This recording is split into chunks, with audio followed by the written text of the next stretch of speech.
Bless up everyone. On this channel is a news channel, and this information is for public information and for public disclosure, so bringing awareness to the situation. 7 persons were arrested and charged for breaches of the Toll Road Act. You get me?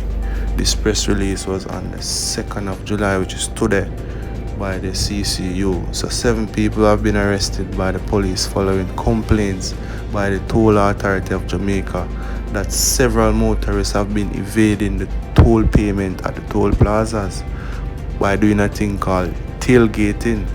What they do, they drive closely behind legitimate toll users to avoid paying the toll.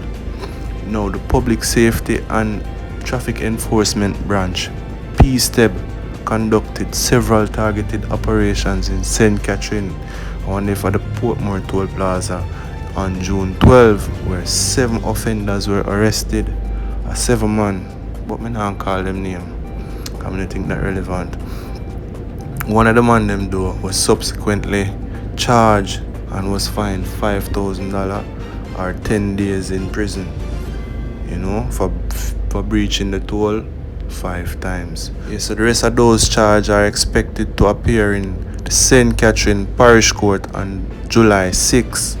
Another 25 toll evaders heard about the operation and subsequently visited the toll authority, paying over $54,000 for breaches.